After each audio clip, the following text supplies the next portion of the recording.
What if I told you that some of the most terrifying words ever recorded weren't from a horror movie, but from real people desperately calling for help? Today, I'm sharing 9/11 calls so disturbing that even seasoned dispatchers still lose sleep over them. Welcome back to the Haunting Chronicles, where we dive deep into the darkest corners of real-life horror. I'm your host, and today we're exploring 3 chilling emergency calls that reveal the terrifying reality of what can happen when evil walks among us. By the end of this video, you'll understand why these calls haunt emergency responders years later, and you'll never listen to a 911 recording the same way again. But before we begin, I must warn you. These stories contain disturbing content that some viewers may find unsettling. Our first call comes from Minneapolis in the early 1980s, where dispatchers began receiving the most haunting confessions imaginable. A man with a high-pitched crying voice would call 911 after each brutal attack, begging police to catch him before he killed again. What made these calls so terrifying wasn't just the content. It was the genuine remorse in his voice as he described what he'd done to innocent women. Imagine answering a 911 call only to hear a calm, emotionless teenager say, "I just killed my mom and sister." This is exactly what happened in Texas when 17-year-old Jake Evans made one of the most chilling confessions ever recorded. The most disturbing part? His complete lack of emotion as he described planning the murders for months, calling himself evil, with the same tone you'd use to order a pizza. But perhaps no call is more heartbreaking than the one received exactly 1 year after 9-year-old Antoinette Calladito vanished from her New Mexico home. A young girl's voice frantically identified herself as Antoinette, claiming she was being held captive before an adult's voice interrupted and the girl's screams filled the line. This call remains one of the most haunting, unsolved mysteries in American crime history. But let me take you deeper into one of these cases that truly showcases the horror these dispatchers face every day. Picture this.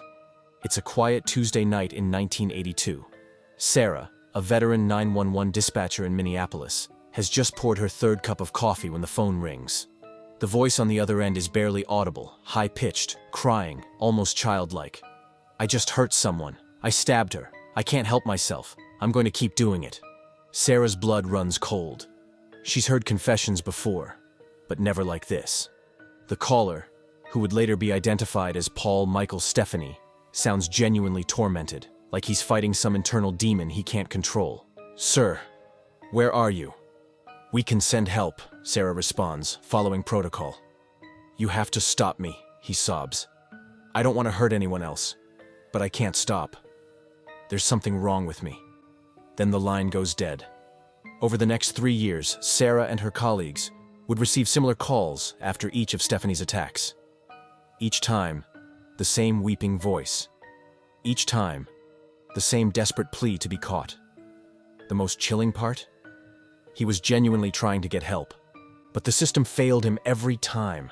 By the time he was finally arrested, 3 women were dead and 2 more permanently disabled. What haunted Sarah most wasn't just the murders. It was knowing that somewhere in those calls was a human soul crying out for help, trapped in his own personal hell. She later said in interviews that she still hears that weeping voice in quiet moments, wondering if there was something more she could have done. This is the reality that emergency dispatchers face. They're not just answering calls about crimes. They're often the last voice victims hear, or sometimes the only witness to a killer's conscience. These calls remind us that evil isn't always the cold, calculating monster we see in movies. Sometimes it's a broken human being, fully aware of their actions, desperately trying to stop themselves, but unable to break free from whatever darkness has consumed them. If these stories gave you chills, make sure to hit that subscribe button and ring the notification bell. The Haunting Chronicles brings you the most spine-tingling true stories every week. Drop a comment below telling me which call disturbed you the most. And don't forget to share this video with someone brave enough to handle these real-life nightmares. Your support helps us continue exploring the darkest corners of human nature. Remember, the next time you hear that simple phrase, 911, what's your emergency? Know that somewhere, someone is having the worst day of their life, and a stranger with a headset is their only lifeline. These calls remind us that evil is real.